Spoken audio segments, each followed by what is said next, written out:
ఈ భద్రత ఉత్సవాల గురించి పిల్లలకి మంచి అవగాహన ఇవ్వాలని కోరుకుంటూ సార్కి hand out sir. Thank you so much sir.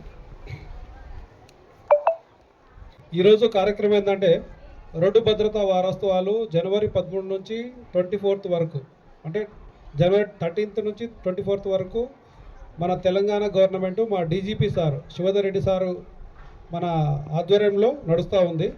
ఈ 10 డేస్ కార్యక్రమాల్లో ఏంటంటే ప్రతి ఒక్కరికి ట్రాఫిక్ రూల్స్ మీద అవగాహన ఉండాలి. మనం రెగ్యులర్గా చూస్తూనే ఉంటాం ఏం జరుగుతుంది ఏం జరగట్లేదు, దేనివల్ల యాక్సిడెంట్లు అవుతాయి, ఏదైనా యాక్సిడెంట్ జరిగితే ఎలాంటి పరిస్థితులు ఉంటాయని మనం రెగ్యులర్గా చూస్తూనే ఉంటాం. మీకు లైసెన్స్లు ఉన్నాయా? లైసెన్స్లు ఉన్నాయా? మరి ఎందుకు నడుపుతున్నారు బైక్స్? బైక్ నడపడం రావాలి, అంతేగాని బైక్ వేసుకొని రోడ్ల మీద తిరగమని చెప్పట్లేదు. బైక్ నడపాలంటే లైసెన్స్ వస్తుందని, మరి లైసెన్స్ లేకుండా బైక్ నడపడం నేరమా కాదా? మీకు తెలుసాక తెలియదా? నేరం అని తెలుసు, అయినా బైక్ నడుపుతాం. ఏదైనా ప్రమాదం జరిగింది అనుకోండి, ఏమవుతుంది? ప్రమాదం జరిగితే యాక్సిడెంట్ అవుతుంది. యాక్సిడెంట్ వల్ల ఏమవుతుంది? దెబ్బలు, కాలు చెయ్యో తలనో ఏదో ఒకటి బ్రేక్ అవుతుంది. కాలు చెయ్యి ఇరిగింది అనుకోండి, ఏమవుతుంది? హాస్పిటల్లో పడతాము. ఒక 6 మంత్స్కో 1 ఇయర్కో సెట్ అవుతుంది. మళ్ళీ మనం కుంటుకుంటా ఏదో ఉంటాం కదా, చేతిలో సంథింగ్ ఏదో పెట్టుకోవచ్చు. అదే హెడ్ బ్రేక్ అయిందనుకోండి, ఏమవుతుంది? స్పాట్ డెడ్ అయిపోతుంది. మళ్ళా ఇంకొకరు చూడడానికి అవకాశం ఉండదు. కాబట్టి మీరు చిన్నపిల్లలు, ఈ వయసులో బైక్ మీద నడిపేటప్పుడు మీకు థ్రిల్ అనిపిస్తుంటుంది. ఎంత స్పీడ్గా పోవాలా, ఇంకా స్పీడ్ వెళ్ళాలని చెప్పేసి మీకు ఒక యాంగ్జైటీ ఉంటుంది, థ్రిల్లింగ్ ఉంటుంది. కానీ చాలా ప్రమాదం. మిమ్మల్ని మీ తల్లిదండ్రులు ఒక ప్రయోజకుడు అవుతాడని చెప్పేసి కలలు కట్టుతారు. మీరేం చేస్తారంటే ఆవారగానో లేకపోతే తెలియకనో బైక్ మీద స్పీడ్గా వెళ్ళడం వల్ల బైక్ స్కిడ్ అయినా కావచ్చు, లేకపోతే నీకు తెలుసో తెలియకనో ఫ్రంట్ బ్రేకో లేకపోతే ఏదో ఒకటి సడన్ బ్రేక్ కొట్టడం వల్ల కూడా బండి స్కిడ్ అయిపోతుంది. నేను చూసినంగా ఒక్క పిల్లోడు కూడా హెల్మెట్ పెట్టుకొని బైకులు తిరిగిన వాళ్ళు లేరు. నేను ఎవరైనా పట్టుకొని వస్తే మళ్ళీ 100 ఫోన్లు రావాలి. నా పని పక్కన పడేసి మీ పనుల మీద ఉండాల్సి వస్తుంది. సార్ మా వాడిది బైక్ తీసుకుపోయారు సార్, మా పిల్లోడు సార్ తెలియదు సార్, వాళ్ళతో వీళ్ళతో అందరితో ఇదే పనులు ఉంటాయి. ఇప్పుడు మేము కట్టడి చేసి దేని గురించి? మీ ప్రాణాల గురించి, మీ రక్షణ గురించి మేము ఆపుతున్నాం. క్వశ్చన్లు ఇస్తా, చెప్తారా? ట్రాఫిక్ సిగ్నల్స్ ఉంటాయి కదా, ఎన్ని ఉంటాయి? ఏంటి కలర్స్? రెడ్ అంటే ఏం చేయాలి? స్టాప్. ఇంకోటి ఏముంది? ఆరెంజ్. ఎల్లోనా ఆరెంజా? ఎల్లో అంటే స్టార్ట్ చేయాలా? రెడీ టు గో, సిద్ధంగా ఉండండి అని. ఓకే, ఇంకోటి ఏం చేయాలి? వెళ్ళిపోవాలి. ఓకే, ఎంఏ రూల్స్ అందరికి ఐడియా ఉన్నాయా? హెల్మెట్ పెట్టుకోకపోతే ఫైన్ ఎంత ఉంటుంది? 500. ఇన్సూరెన్స్ లేకపోతే ఒక బైక్ కానీ కారు కానీ ఇన్సూరెన్స్ లేకపోతే ఫైన్ ఎంత ఉంటుంది? 1000 ఉంటుంది. ట్రిపుల్ రైడింగ్ చేస్తే 1000 ఉంటుంది. ఓకేనా? అన్నీ ఏదున్నా 1000లోనే ఉంటాయి. ఇప్పటి నుంచి కొత్తగా ఏమొచ్చిందంటే నీ బైక్ కానీ కారు కానీ రిజిస్ట్రేషన్ చేసుకున్నప్పుడే దానికి అకౌంట్ నెంబర్ లింక్ చేస్తారు. మేము ఫోటోలు కొడతాం కదా, ఏదో చూసింటారా పోలీసు వాళ్ళు ఫోటోలు పెట్టేటివి? ఆ ఫోటో కొట్టి మేము అప్లోడ్ చేసాం అనుకోండి, నీ అకౌంట్లోంచి డైరెక్ట్గా అమౌంట్ కట్ అయిపోతుంది. అవునా కదా? తెలుసా మీకు? కొత్త రూల్స్ వస్తున్నాయి. మమ్మల్ని ఎవడు పట్టుకోడు కదా అని చెప్పేసి కట్లు కొట్టుకుంటూ పోతాము. ఏం చేసినా నడుస్తుంది అంటే ప్రతి చోట సీసీ కెమెరాలు ఉంటాయి. నెక్స్ట్ సీసీ కెమెరాలు కూడా వస్తాయి. సీసీ కెమెరాలు చూసి కూడా ఫైన్లు వేస్తారు. అర్థమైందా? సిచ్యువేషన్ అనేది టైట్గా ఉంటుంది. రాను ట్రాఫిక్ రూల్స్ అనేది చాలా పకడ్బందీగా ఉంటాయి. కాబట్టి మనం ఇప్పటి నుంచే ట్రాఫిక్ రూల్స్ అని పాటించాలి. ట్రాఫిక్ రూల్స్ పాటిస్తే మనం సేఫ్గా ఉంటాము, అవతల కూడా సేఫ్గా ఉంటారు. ఓకేనా? ఓకే. ఇప్పుడు మన దగ్గర వాట్సాప్ ఎంతమంది వాడుతున్నారు? చేతులు ఎత్తండి. వాట్సాప్ వాడలేదంటే నేను నమ్మను. ప్రతి ఒక్కరు వాడుతున్నారు. Very good. నిజాయితీకి మెచ్చుకోవాలి ఇంతటి చేతులు. ఓకే, ఇంకా ఏమేమి ఉంటాయి ఒక్కరు చెప్తారా? ఎవరన్నా సోషల్ మీడియా ప్లాట్ఫామ్స్ ఏమేమి ఉన్నాయో అమ్మ నువ్వు చెప్తావా? తెలియదా? ఏమేమి ఉన్నాయి? WhatsApp, Insta, Facebook, YouTube, Snapchat, Twitter. Facebook అయిపోయిందమ్మా. ఇంకా ఇంకా ఏమన్నాయా? ఇంతేనా? ఇంకా ఓకే, దానివల్ల మనకు ఉపయోగం ఉన్నాయా? మరి ఎందుకు చూస్తున్నారు? అదేమన్నా పనికి వస్తుందా? 10th క్లాస్లో ఏమన్నా 10 మార్క్స్కో 15 మార్క్స్కి ఏమన్నా క్వశ్చన్ మార్క్ అదేమన్నా ఎంతగానో చెప్తున్నారు? అదే క్వశ్చన్స్ మీ బుక్లో అడిగితే చెప్తారా? కాన్సన్ట్రేషన్ అనేది దెబ్బతింటుంది. అవి తెలుసుకోవాలి అంతేగాని అదే జీవితం కాదు. సోషల్ మీడియా అనేది ఇప్పుడు మీరు చెప్పిన ఇన్స్టాగ్రాములు కానీ ఫేస్బుక్లు కానీ ఇవన్నీ ఎంటర్టైన్మెంట్ పర్పస్ మాత్రమే వాడుకోవాలి, అది లైఫ్ కాదు. ఓకేనా? ఇన్స్టాలో ఏం చూస్తారు? రీల్స్ చూస్తారు చేస్తారు కూడా రీల్స్. ఎంతమంది రీల్స్ చేస్తారు ఇక్కడ? Very good. లేదు చేతులు ఎత్తండి, ఏం కాదు. జెన్యున్గా చెప్పాలి. వెరీ గుడ్, తప్పులేదు. ఇప్పుడు చాలామంది దాని మీదనే శాలరీ సంపాదిస్తున్నారు. చాలామంది యూట్యూబ్లలో పెట్టుకుని డబ్బులు సంపాదిస్తున్నారు. ఓకే, ఒకటి గుర్తుపెట్టుకుంటాం, ఒకరిని హర్ట్ చేయొద్దు. నువ్వు ఏదన్నా పోస్ట్ చేసేటప్పుడు అవతల వాళ్ళకి ఇబ్బంది కలగకుండా పెట్టుకోవాలి. నువ్వు ఏదైనా ఎంటర్టైన్మెంట్ అయినా సరే, ఏదైనా వేరే అంటే సోషల్గా ఎవరికైనా యూజ్ అయ్యేదైనా సరే అవతల వాడు మనోభావాలు దెబ్బతినొద్దు. అది కాన్సెప్ట్. అంతే కదా?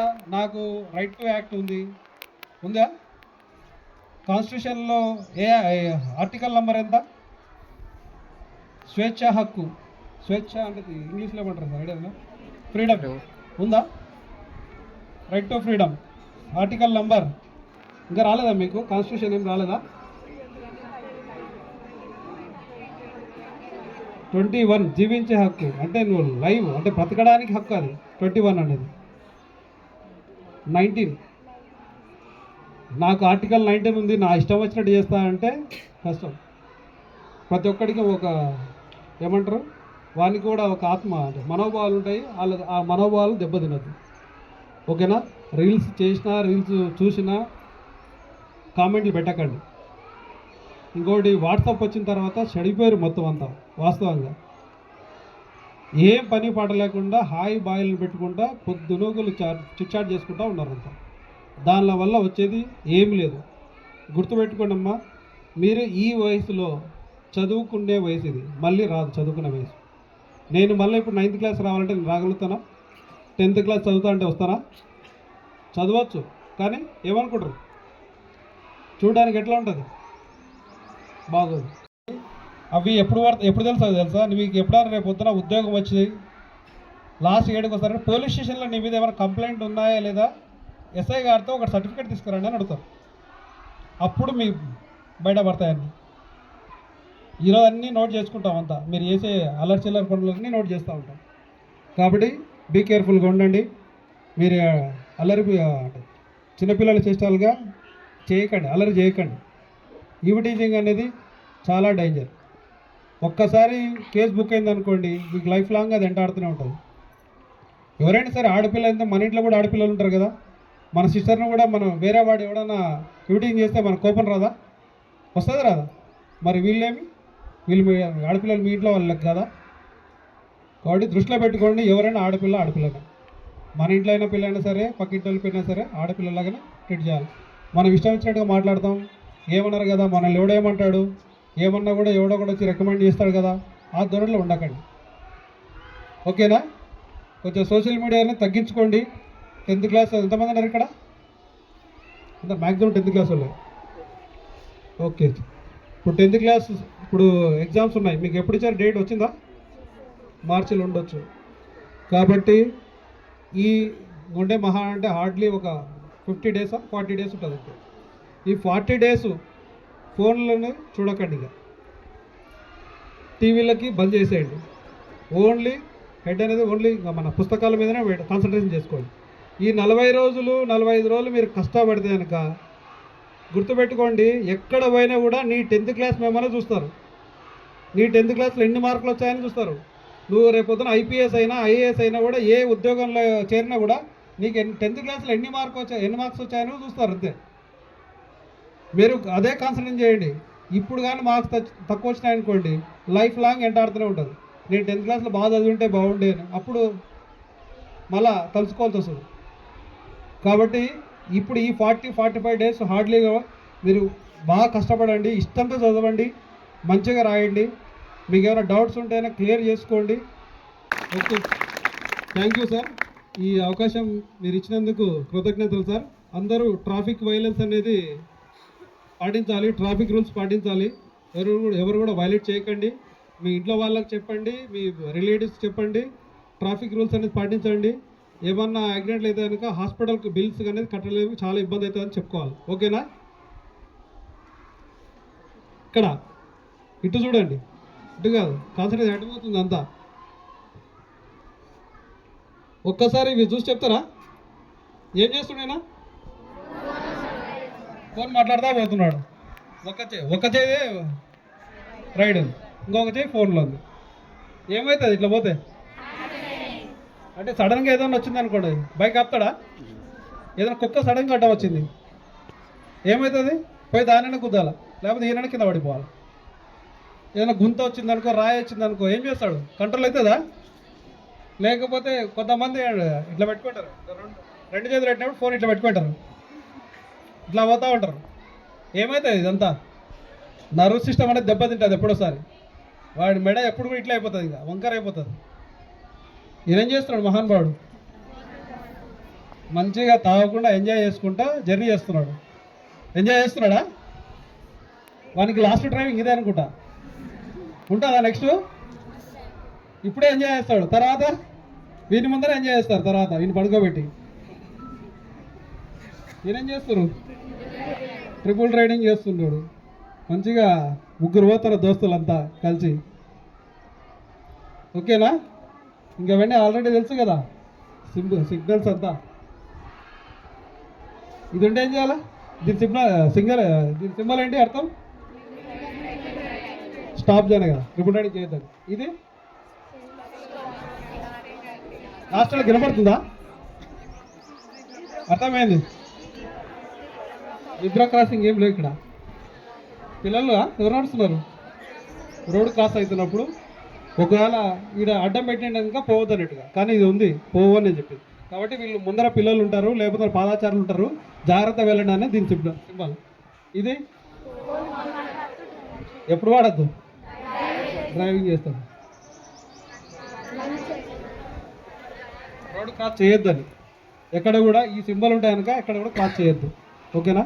మనం అన్నీ తెలుసు కానీ పాటించాం కదా. ఏదో సినిమాలు అంటారు కదా, అన్న రూల్స్ పెడతాడు కానీ పాటించాడు. మనం కూడా అంతే కదా, అట్లా చేయకండి. ఓకే, రూల్స్ పాటించాలి. Okay, thank you sir. ఈ అవకాశం ఇచ్చినందుకు పేరు పేరున ధన్యవాదాలు. అందరూ బాగా చదువుకోవాలి.